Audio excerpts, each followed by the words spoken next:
Welcome to Speaking of Crypto with your host, Shannon Grinnell. Today I talked to Cory Klippsten about his new company called Give Bitcoin. It gives us the opportunity to give Bitcoin to friends and family, but there's a bit of a catch. Number one is you need to lock up that Bitcoin for between 1 and 5 years. And then the other piece is it really is a gift of education. And we get into that and a whole bunch more. We have a really great conversation, so please check it out. This is episode number 88 for the Speaking of Crypto podcast, and our second episode in our Earn, Save, Give, Spend Bitcoin series. But before we get started, a big shout out and a huge thank you to our show sponsors. Thank you to Ledden, Stark, and Lolly for sponsoring the show. How's it going, Cory? It's really great to chat with you today. Yeah, it's nice to speak with you as well, Shannon. I love your background there. You've got a gorgeous screenshot of some water, the ocean, I guess. That's Bitcoin rising over the horizon here in Los Angeles Bay. So. That's amazing. I used to live in Manhattan Beach, actually. I was there for 3 years. Loved it. It's such a gorgeous place. Yeah, that's exactly where the sun's coming up right there. Oh, amazing. Love it. Cory, I'm really excited about what you're doing with Give Bitcoin. So I thought I would ask you, can you tell me what it is and why you've chosen Bitcoin as the gift? Yeah, well, I'll start with the first question, which is very simply we say give plus time lock plus educate equals Bitcoiner. And unpacking that, what we were trying to do is come up with the most friction-free and highest percentage chance of success for onboarding new coiners, which is people who are new to Bitcoin. So often we think of this as sort of a scaled evangelism platform, taking someone who's interested in Bitcoin and loves Bitcoin and wants other people to get into it and wants their friends and family to benefit from it and making it as easy as possible for them to succeed in that mission. Absolutely. And is it really pro Bitcoin? Bitcoin is what you focus on and you don't really educate around other coins, do you? No, I mean, there's plenty of resources out there if you want to go the altcoin route, but Bitcoin is the one that seems to be dominating and liquidity begets liquidity. And so the one that has the crowd behind it is more likely to win in the long run. Yeah, I've heard. Money trends. Yeah, absolutely. I've heard you talk about the guilt that sometimes comes with giving Bitcoin. Can you describe that and why do you think that is? So specifically, it's you feel guilty if you give somebody some Bitcoin, but you don't do enough to educate them about it. So basically, people who give some Bitcoin generally feel compelled to stay close to their protege, the person they've brought in, and try to point them in the right direction and make sure that they don't trade it for Ripple and make sure that they don't sell it for cash. It's like the whole point is it's a savings technology, it's a store of value, and you want to keep it for a long time. And Cory, can you tell me how how does the education piece work? What happens once somebody gives Bitcoin to someone else? Yeah, so the bare bones model basically is every month with your account statement email, you get a module of the education. So, sort of starting out, trying to hook them and get them interested with kind of an overview module. And this is a combination of text and video and podcast links and little snippets. It's kind of like a story package if you think of, online news or something like that. And then later moving on to the history of money and the origins of Bitcoin and what's interesting about it. And then, as you get sort of into the later months, you'll have things around, self-sovereignty and privacy and security and hardware wallets and full nodes and things like that. So if somebody really gets interested and wants to go down the rabbit hole, you will have, a really good guide to push you along that path. And then if somebody's really interested and they get hooked very early on, as soon as we have it done, we're launching with just the first 3 modules and we'll have the rest done sort of hopefully by the end of the year. But after we're sort of launched and have all the modules done, anyone who has an account with us and has either given or received will be able to read ahead and kind of get through the whole education at their own pace. Yeah, it's fantastic. So is this content that you're creating specifically on your own, sort of in-house? Yeah, It is, yeah. Now it's leveraging a lot of what's out there. I mean, it's been an absolute explosion of great content and great resources, in particular over the last 18 months or so. I theorized that a lot of people started thinking they should write books about Bitcoin during the bull run in late 17, and then they put the books out in summer and fall of 18. But the Bitcoin standard didn't exist in the last bull run. Inventing Bitcoin didn't exist. The Bitcoin Rabbi's book, Bitcoin Money, didn't exist. The Little Bitcoin book didn't exist. Just over and over and over. And I'd say Stefan Livera's podcast, which is probably the best sort of podcast that comes at Bitcoin from an economics point of view, didn't exist before 2018. Yeah. And so it's just been amazing. Yeah, it's fantastic. Now, will any of these educational resources be available to people outside of the giver or receiver? Yeah. We're making a lot of it available. In particular, we like the approach of sort of showing your work. So all of the primary interviews that we do with all of the people that I mentioned and a lot more, we make those available either in audio or both audio and video. So you can essentially see, what we learned along the way. Follow along. It's great. Yeah, it's a good way to do it. Yeah. And then can you tell us about the time lock piece? So I want to give Bitcoin to somebody else. Let's say it's a great friend of mine and they know nothing about Bitcoin. What do you suggest in terms of how long to lock that up for, and what would be the range that you would allow for? Yeah. So the range that we've settled on is between 1 and 5 years. So we kind of do the make it easy to select 1, 2, 5, or custom. So if you really want to unlock it on their birthday in a few years or something like that, you can do that. The reason we chose 1 year as the minimum is because, in our experience, it takes a good 12 months to really go down the rabbit hole, even for someone who's pretty interested. Yeah, absolutely. It makes total sense. There's so much to absorb, starting with what is money and why is Bitcoin useful? And like you say, there's a lot to uncover for sure. What happens if, I did hear you talking about in one of your talks, about time locking for a certain period of time being too risky if you lock for too long, relative to something happening with the Bitcoin blockchain. Can you explain what that's all about? That was specifically around our choice to use a custodian, as opposed to, there actually is a time lock function in the Bitcoin code. So you can lock it for, I think it's up to about 450 days. It's based on a certain number of blocks. But there's just a lot of risk. And now you're kind of going against our goal of making sure that they know what to do with it. So if you actually put it on chain, now they're going to lose their coins potentially if they don't get up to speed on, essentially how to interact with Bitcoin. So we think that's, in our case, we just want to not put the cart before the horse. We want to get somebody very interested in Bitcoin, give them the education, then give them their coins, and then have them move it into a hardware wallet or however they want to custody their coins. Yeah, it's a really great idea. Love the concept of it. Where did you initially come up with it?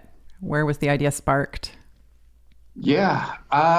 Well, I was given some Bitcoin in January of 2014, and it didn't take. Nobody was there to handhold me and make sure that I understood what it was. And I lost the keys. So sitting on a blockchain.com wallet somewhere, and I've tried lots of passwords, but can't figure it out. So that was kind of frustrating. I got really into Bitcoin starting in early 2017. So I'm about 2.5 years in. And I'd say by fall of 2017, I knew it was something that my friends and family should at least have some. And I spent something like the next 18 months probably trying to convince my parents to buy some. And I finally got my dad to pull the trigger in March of this year, which is really good timing. It was still 14 or something. But I was thinking, wow, that was a lot of time that I, mid-career with high opportunity costs spent trying to educate somebody on Bitcoin and sending them articles and having long talks and trying to get them to buy freaking Bitcoin. Like, I'd much rather. And this is someone who trusts your judgment and, is listening to you even. Right. So I'd much rather just give them some, but I would immediately, those two things, like I don't want them to buy altcoins with it and I don't want them to sell it for dirty fiat. I want them to keep it. So how would you do that? Time lock. So yeah, basically it just kind of hit me. I had just done one of my regular monthly tech happy hours. I've been working in Silicon Valley startups for a long time. And I was up in San Francisco and had a happy hour that Dan held. came to. He's a pretty well-known thinker and writer in the space, and a few other crypto people and some Silicon Valley CEOs. And I made some of the Bitcoin people talk to the CEOs and try to hook them on Bitcoin. It was like really, really difficult. So after a couple of beers, and then I decided to have a whiskey on the flight home back to LA, and all of a sudden it hit me. It was Give. It really just came fully formed. Give plus Time Lock plus Educate. Had the idea on April 10th. And, we've set a deadline for ourselves of October 9th to be live. We're just about there. We'll actually have the site done this week. So yeah, just trying to get from idea to in the wild in 6 months. That's a really quick timeline, I think, but really exciting. I think the project is, just such a great idea that I'm really behind you guys.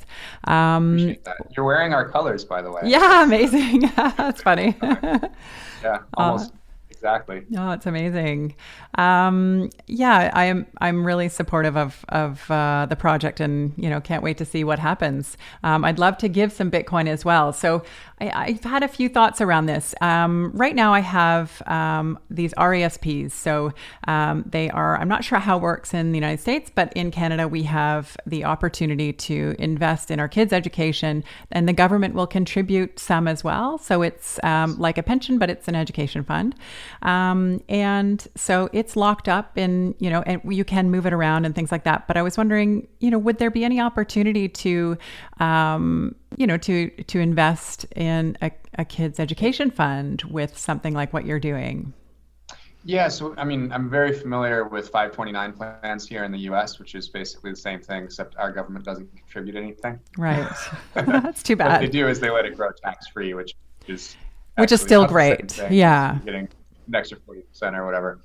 And yeah, that's something that's on our radar. We want to launch and see what happens. But yeah, trust funds, college savings plans. We already know for sure the 529 plan, and into a 401k and an IRA and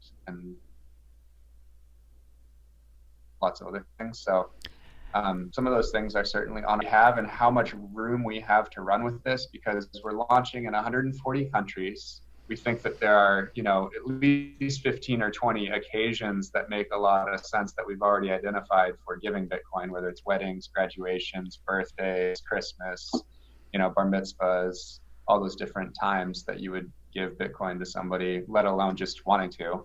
And then you think of the different ways that you can give. So you can give to somebody once, but you can also set up a recurring buy. You can also give to yourself. So you can just purchase for yourself, just like you would on Square Cash or whatever. But you can also set up a recurring buy and essentially do dollar cost average with our platform. And then, as exciting as any of this, and frankly, this is where we think this will spread the most, is you can sign up to get Bitcoin. So if it's your birthday coming up and you want your friends and family to give you Bitcoin instead of, socks or a sweater, you can set that up and share with people on social and text message, and essentially we say, go fund yourself. I love it. Bitcoin. And you it's that one time or recurring. So when you look at that matrix of like 140 countries, all these different giving occasions and all these different ways to use the platform, we think of it a little bit more as setting up a utility and just keeping it as simple as possible and letting people use it a bunch of different ways. So we think of it kind of like Twitter for giving Bitcoin or something. Yeah, it's really cool. I think I'm doing this documentary on the new internet because I think what's really changing is this ability to transfer funds using Bitcoin and maybe other cryptos, but easily and seamlessly with virtually no cost. And it can be attached to things. So it's a really exciting, change that's happening. We've seen like the tip-in features and, ways to, instead of just like a post, you can actually, thumbs up and actually give some crypto for that. So it seems to be really exciting. And this just seems like an extension of that kind of thing as well. You cut out a little bit with when you were talking about the pension or the 401k. Is that, something that you could contribute to at this stage? So we're not going to do that right away. It's just something that's easily possible if we wanted to extend into that. Yeah, I can see that. Just on your last comment, as far as micropayments with very little cost, like we're huge fans of the companies and the products and the open source projects coming out in the Lightning space, and we do not compete with them really at all. We're much more focused on just onboarding people into this and then educating them about how to use Lightning and getting people actually using it that way. Because we would actually be we would have more friction than those products. Right, because you have absolutely. to KYC with us, and there's a transaction fee when you buy. Like, I wouldn't want to get in the middle of that. I want Tip.me to do what they do, and Lightning Labs to keep building awesome things. And we're huge fans of Zap Wallet and Olympus and everything that Jack Mallers is doing. So we'll continue to promote all of the true sort of code based, not with a business on top of it, uses and products on top of and around Bitcoin. And just kind of contribute by cheerleading and educating about those. Absolutely. Makes sense. Now, what's the difference between giving to a child versus giving to an adult? A child probably wouldn't be using the resources, or maybe wouldn't be ready for the resources that you would be giving for the education piece. Yeah, I mean, if you can imagine, they're essentially opening an account with a financial institution in order to receive it. So you'll be under the stewardship of a guardian if you're a child, and they'll basically co-sign for your account. Right, makes sense. Now, what about sort of a giver's remorse? What happens if somebody gives, even if it's like to themselves, and they, wanted to reclaim something? Have you thought through a scenario like that? Or if they were, in financial need, could they decide, no, I don't want to continue to lock up my money. I'm gonna need to use some of those funds. Yeah, we're not really allowing for that possibility. You should only lock up what you're comfortable locking up, and for the duration that you're comfortable locking it up. Yeah, makes sense.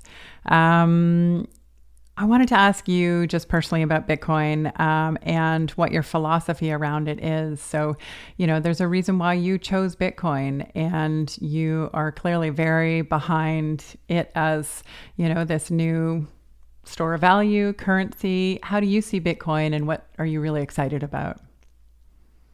Yeah, it's hard not to be really excited about something that we haven't seen in 5,000 years, or whenever gold started to really monetize. So this isn't like a new internet. It's not a new tech product. It's something that we have never seen, and no one in our memories, going back as many generations as you can count, has ever seen the monetization of an asset in real time.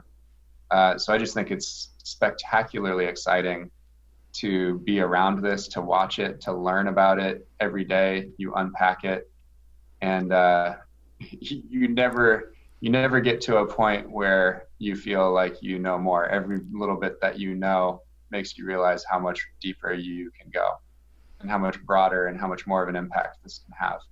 So, I mean, really, if you have a global money, even just people using it as a unit of account across 180 countries, and sort of having in their mind in some future that maybe 10 years, 20 years, 50 years away, what this good or this service is probably worth in Bitcoin.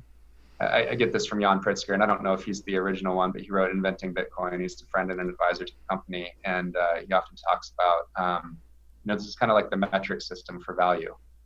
And how much friction you reduce.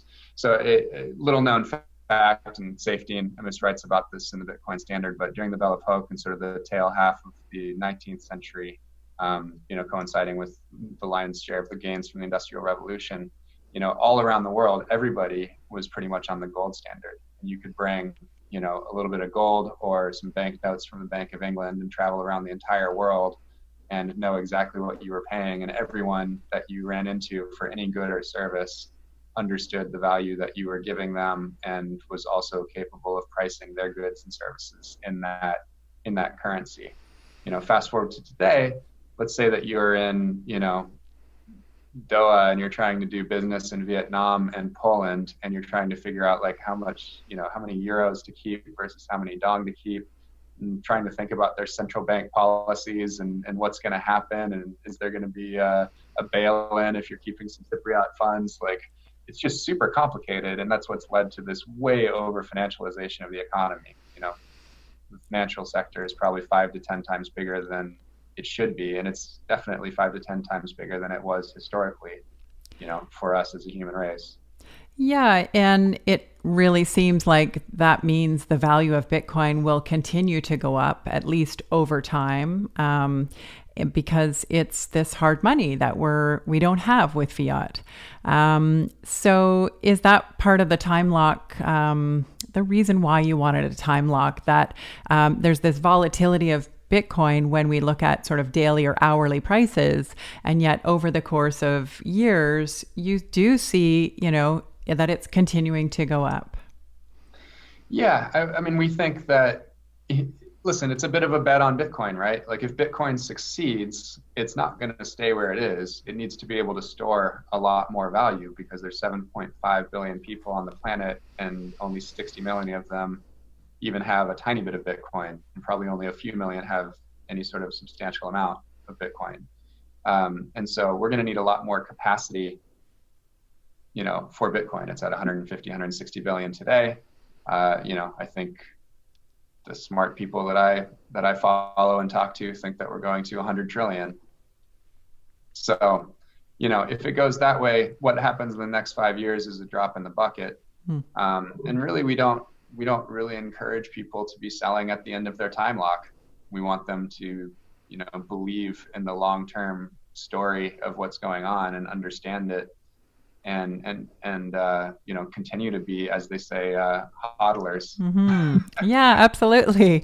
Do you think Bitcoin's greatest value is its store of value, or do you see it being used as a currency or an underlying reserve currency? What are your thoughts there?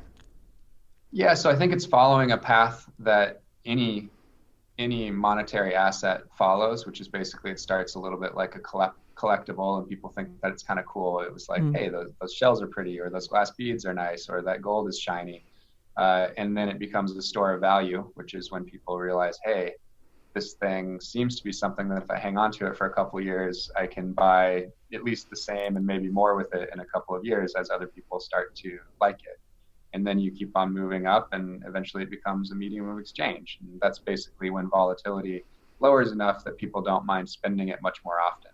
It's already used as a medium of exchange. Obviously, people are sending Bitcoin all over the world for different things, and it really is the sort of most global medium of exchange already. It's just not in wide use. And I think that's largely because most people think it's more important to hold it because their expectations are that it's going to go up in value, so they don't want to spend their Bitcoin. Yeah. But yeah, at some point we'll level out. We'll have much lower sort of daily and yearly volatility, and people will spend it like a normal currency. And somewhere, probably just after that, these things aren't exactly in lockstep, like in line. There's overlap, but that unit of account that we talked about is generally understood to be the final step in the monetization of an asset.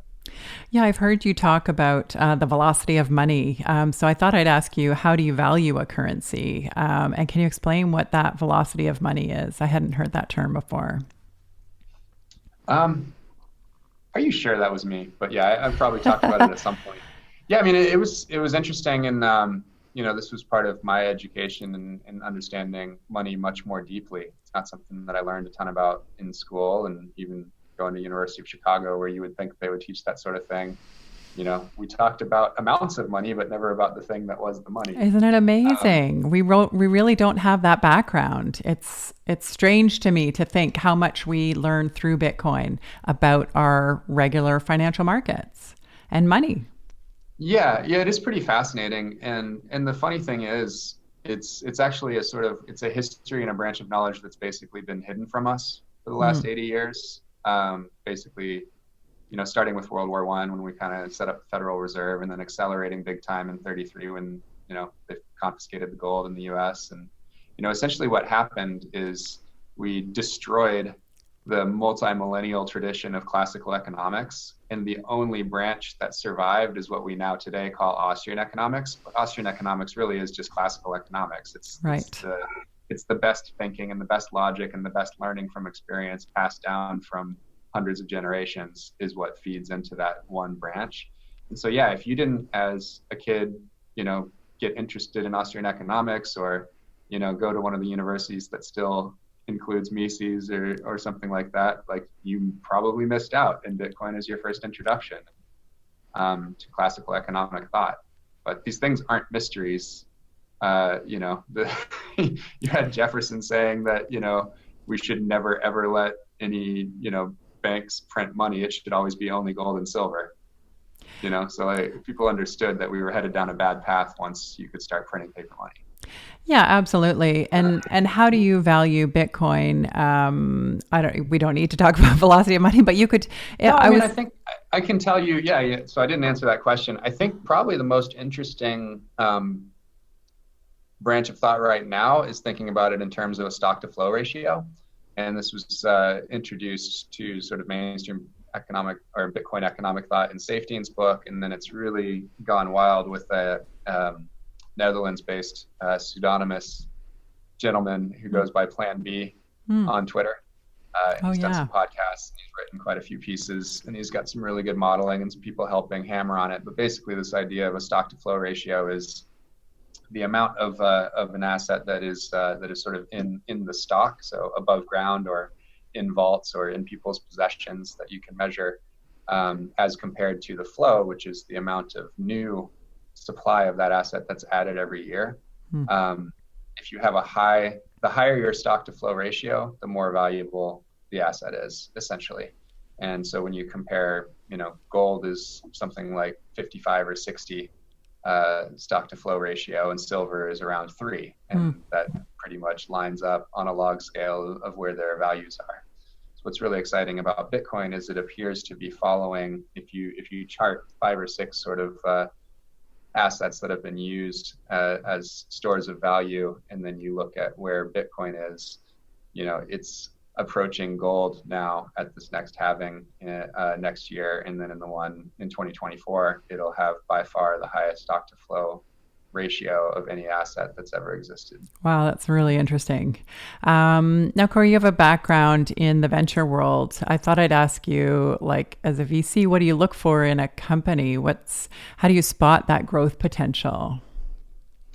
Yeah, listen, the answer actually is the same for everybody. It's some combination of product, market, and team. And that's just a fact. I think I've never been more sure about the potential of a market before. So I'm totally a market VC when it comes to Bitcoin. Interestingly, because I'm mostly involved in early stage startups, I typically deal in sort of the seed stage and sort of A round startups. I've been doing that for about 6.5 years since leaving Google. I've typically focused mostly on team, because I think when you have really strong founders, and you end up pivoting if you have the wrong thing, as long as you've got a team cranking and they're adding equity value every day and writing code and doing deals, you end up with, ODO becoming Twitter, and you end up with whatever gaming company becoming Slack. And, these stories are very frequent, that a really good team, gets in there, tries things, fails fast, and figures out something that works. Yeah, it's really interesting.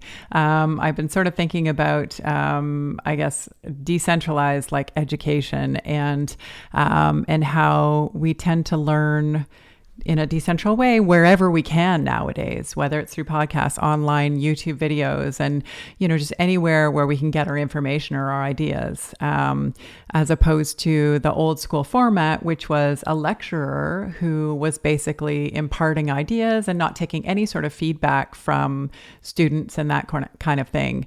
And I feel like there's this parallel that I'm seeing with money and Bitcoin and just where people are choosing to find their, what they're most interested in, choosing money that makes sense to them, choosing the resources that make sense to them, as opposed to, going with the old school sort of financial system.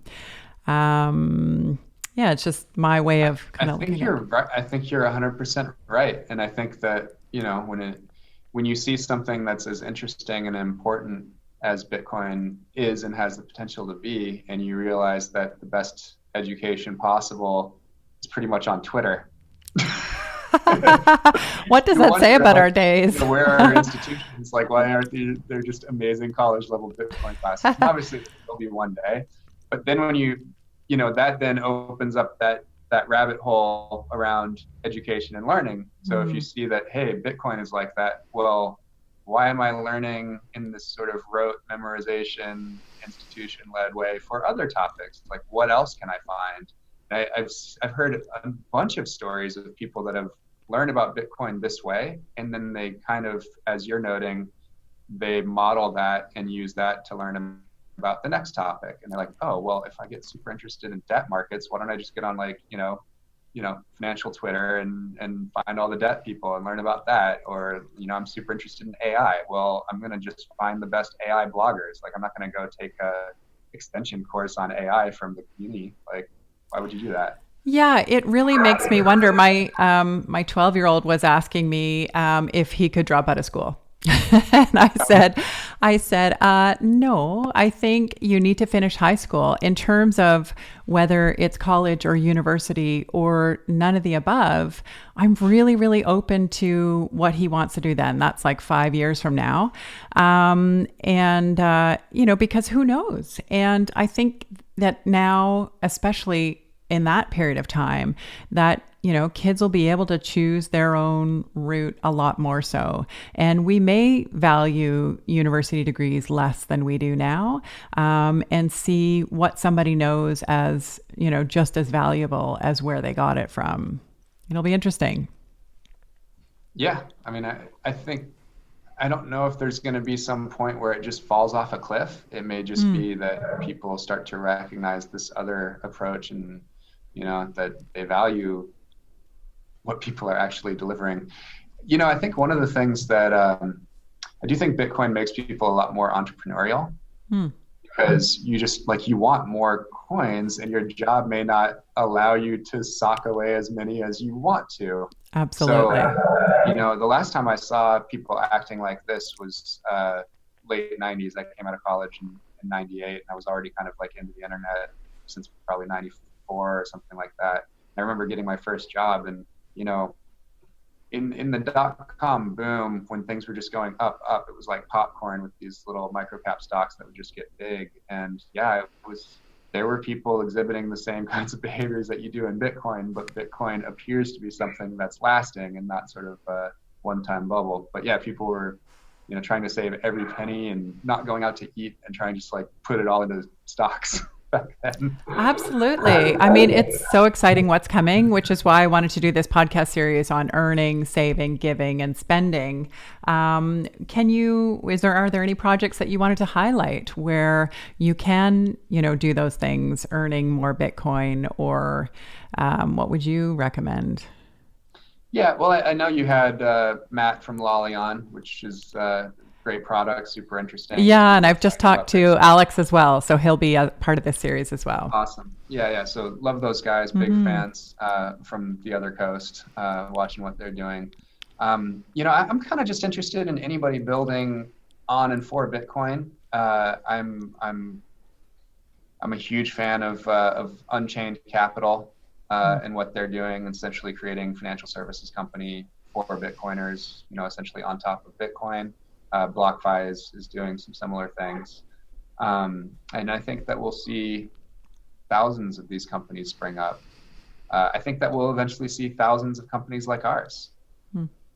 And that's okay. It's fine. As long as it, promotes the cause. And that's the nice thing about owning some of the network. If what we do proves to be useful and 100 people spring up and do it all over the world, well, we all own some Bitcoin. Everybody wins. Yeah, exactly. Let's all work for the network. So I think that's actually super unique. I'll give an example. There's an Australian guy named Alex Spedsky. He's been doing the rounds. He's been in the US a little bit lately. He has an app called Amber, which is essentially a dollar cost average app. Yes, I think I met him in San Francisco. I don't know how I missed you in San Francisco, but I did meet Alex there. Yeah, super nice guy, big time hustler. And, it just makes sense to support someone like that, even though technically, our product kind of does the same thing or can do the same thing. I'd much rather have him benefit from things that we've learned and help his business along, and have him, really explode Bitcoin usage and ownership in Australia and wherever he can go and cover. It's great. Yeah. Well, speaking of that, is Give Bitcoin international? Can anybody give to anybody, like across borders? Yeah. So we're all non-OFAC countries. So basically no Venezuela, North Korea, Iran, whatever is being blocked by Right. that list. But yeah, everywhere else we're live, and we're going to sort of see what usage is and what feedback is, and we're going to be translating the site. Well, the plan is to translate the site into a bunch of different languages. We've had an insane amount of interest for some reason from Turkey. Oh, it's interesting. You don't know why. Well, we kind of do. I think Bitcoin is on the radio and on TV every day there because BTC is a very big exchange. They advertise a ton, so everybody talks about it. It's already a very sort of gold-oriented culture. Right. So they're, I think, number 2 or number 3 as far as per capita Bitcoin purchases. That's interesting. Behind the U.S. and one other country. So it's not that surprising. But yeah, it makes sense for us to do it in Spanish, obviously, as soon as possible, and French and cover kind of the major languages. But I think it'll be really fun to see that happen. Yeah. Cory, who are you giving Bitcoin to? All of my friends and family. Yeah. Through Give Bitcoin, are you sort of locking it up? And as soon as we're live, we'll be live here in the next week or two, and I will be doing it. And what's your recommendation? Is it a year? Do you think is that, or you just said anywhere between 1 and 5 years is what you think is beneficial? It'll probably depend on the person. I think probably if I think them more likely to get through the education and to become a Bitcoiner, I'll probably tend more toward like 1 or 2 years. And if I think they're going to be a little bit more passive about it and maybe take more time, I'll probably lock it up longer for those people. And then what happens when it's unlocked? Then they can do really anything with it at that stage. Yeah, I mean, it's really simple. They have view access to their account, and all that we just flip a switch on the end automatically at the end of the time lock, and they have full access. That's it. And they get a notification that they can sweep their coins into a hard wallet or whatever they want to do with it. Yeah, fantastic. Love the education piece. I think that's brilliant. And is there anything else that you wanted to add that we didn't get to? Otherwise, I've got some fun questions for you. No, we can do the fun stuff. Okay, let's do it. It's already been fun. Let's keep going. Number 1, if you could swap jobs with anyone for a day, whose job would you want to try out? I mean, just for a day, that means that I could do something that would like be really physically grueling and tire me out. So yeah, I would love for like one day just to be like an NBA basketball player. Oh, how fun. That would be awesome. Are you good at basketball? Not anymore. Yeah, no, I've played, for 35 years or something. Oh, that's awesome. I still identify as a basketball player, but yeah, quite keep up. It never leaves you, right? Like when it's like part of you? It's something that you've done that much. Yeah. I mean, I wish that I had, spent as much time on some other things that made me money, but it was definitely a joy. Oh, it's awesome. Well, you're doing it now. So, as we know from Bitcoin, it's that rabbit hole, like you say, it's never too late to to learn and to learn more and to go and do new things. Yeah. Number 2, if you could ask Satoshi one question, what would it be? How many people are you? Oh, do you think it's more than one person? I don't know. It's definitely possible that it's one person. I think one of the unintentionally misleading things that gets said in the space a lot is that it was like an invention out of whole cloth, that it was like brand new. And it's very much not. Actually, all of the pieces of Bitcoin existed, and most of them for a couple of decades. I mean, there's cryptography and proof of work had been, theorized and implemented in certain ways.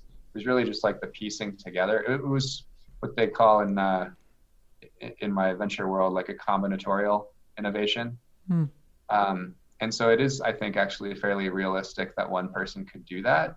But there's a lot of over the course of the writings, there's a lot of switching and back and forth from American to English, as in England, right, pronunciations and phrases and stuff. So I don't know, maybe it's somebody that was both a bit English and a bit American, or maybe it was a couple people or more. And there is a legit possibility that it's actually a creation of, American and British intelligence services. It's actually very possible. It's interesting. I've never heard that before, and I'd be interested to know more of why that's a possibility.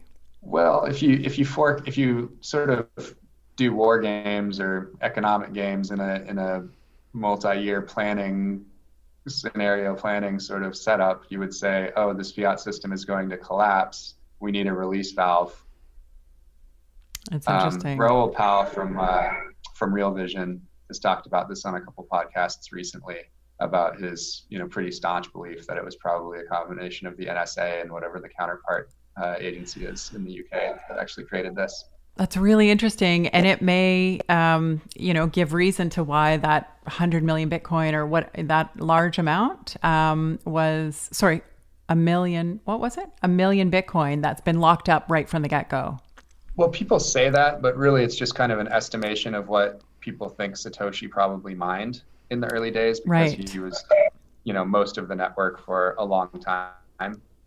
But nobody actually knows that there's you can't the entire amount. Yeah. Looking at the blockchain where those are, because you can't actually see a wallet until it's being used. Yeah. Sent from it. Right. So that's kind of a theory that there's a million Bitcoins there, but nobody quite knows what it is. Right. Yeah. Makes sense. Yeah. But yeah, I mean, if you look at, government created the internet, CIA created Tor, that I didn't know. That's really interesting. Onion router. Yeah. So, I mean, it's not out of character for them to create things that can't be killed by governments. Really interesting. I think this is interesting because I think this actually makes me kind of hopeful that the US government in the end doesn't go sort of like boots on neck and try to, shut down all Bitcoin on and off ramps in every country that they can control, because I actually think, on both the left and the right, and certainly the libertarian sort of anti-government wing of politicians in this country are really just people, and people here generally, are kind of have a libertarian bent, have an individualistic bent, and don't really want to see government overstep. So yeah, it's kind of interesting to see how this may play out, because I really do think the only thing that can really hamper the rise of Bitcoin, can't kill it, may even accelerate it. Bitcoin's pretty anti-fragile, so we would see, but really the only thing that can get in the way, at least for a lot of participants in the industry and in the network, would be, the US government deciding to use all the full force and power against Bitcoin. And I just don't see that happening. I just think that's such an authoritarian move that we wouldn't be the United States anymore. It seems very anti-American. Yeah, to do something like that. Let's hope not. Is there a book on Bitcoin that you would recommend? I think you've mentioned a few already. Is there one you wanted to highlight? Yeah, well, I'm gonna pitch Jan Pritzker's book, because I've talked about the other ones a bit, and his is pretty new. But yeah, Inventing Bitcoin. I'm just so impressed because he wasn't an author before. He wasn't even a blogger. He was a CTO at a company called Reverb. And he just did such a good job. I don't even think he realizes how clever his setup was for how he explains Bitcoin and how he sort of builds up, for the layman to understand, what are the pieces that go into this. So if you read that and it's, 85 or 90 pages or something like that, if you actually sit down and read that or listen to it on Audible or whatever, you will get it. Amazing. So kudos to him. And he's become a friend, and I sit on a public company advisory board with him now, and he's an advisor to us, and he's actually helping quite a bit with the curriculum for us. And I just think he's a spectacularly large brain inside that dude's So great. That's awesome. Well, I'll make sure to put a link in the show notes. And I'm going to get that book myself. It sounds fantastic. Yeah. If you could sum up your life so far into one moment, an event, a place or time in your life, what do you think that would be? I mean, definitely the most important day, because it kind of, kicked everything off for the rest of my life, was my wedding day. So that's great. Yeah, I mean, that's when you kind of seal the deal with the wifey, and you get on that path toward, setting up a life together and having kids. And we've got a couple now, and so that's super memorable. And it's also the day that you kind of put the most preparation into, or at least we did, and had all our friends and family in one place, never before and never since, right? So, right. And you have the most documentation of it. So the photos are always great. Oh, it's awesome. So, yeah, I mean, if you're going to capture my life in one day, that's probably it. It's great. Yeah, I think having a really supportive person at home is, is it Napoleon Hill who talks about the mastermind? Just having someone there to sort of bounce ideas off of, call you on all your bullshit, challenge you in the right ways, and then be really supportive. I think there's nothing like that. So, I like the metaphor of, if you're kind of entrepreneurial and you're always sort of thinking about the future, you're often at risk of just kind of like flying off the ground. Mm-hmm. And so having a spouse that's firmly planted on the ground and has a very realistic / objective, as she would call it, take on things, I think is a healthy check to make sure that you don't get, you don't spin off the planet. Oh, it's awesome. It's good to have that counterpart. Number 5 is, do you follow any special diet? A meat only, keto, vegan?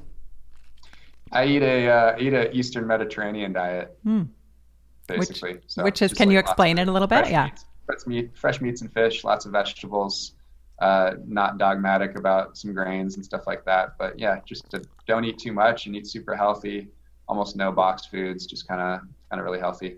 My dad owned health food stores in San Francisco when I was growing up. And then my wife is from Istanbul and has the traditions of all that amazing cuisine that the Ottomans gathered from, the entire region and brought to Istanbul to perfect over 5 centuries. So oh my gosh, amazing. Yeah. Oh, that's great. California is a really healthy place to be. Are you from San Francisco or that area? I was originally from Marin County, so the other side of the Golden Gate Bridge, and I grew up there for 8 years and then Seattle for 9 years.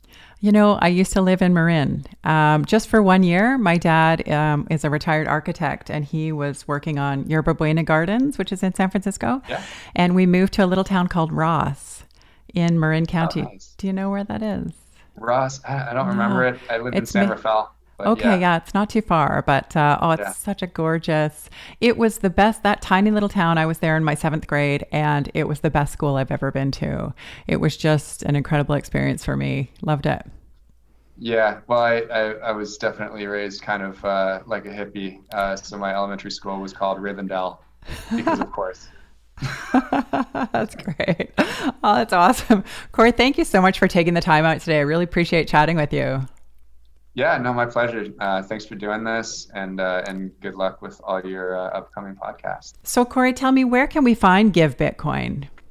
Yeah, so it's givebitcoin, one word, .io. Givebitcoin.io is the website, so you can go there and sign up right now. And in a couple weeks after this show airs, it'll be live, so you'll be able to give and get Bitcoin right there on the website. We're also on Twitter at Give Bitcoin. And we have YouTube and Instagram as well, and we're pretty easy to find on those networks. And then I'm Cory Klippsten, all one word, on Twitter, and I'm more active than I probably should be. Another rabbit hole. Yes. Amazing. Thanks, Cory. Thanks so much for listening to this episode of Speaking of Crypto with Shannon. If you enjoyed today's episode, please leave a review and subscribe. And for more great content and to stay up to date, visit speakingofcrypto.com and Facebook and Twitter at Speaking Crypto. We'll catch you next time.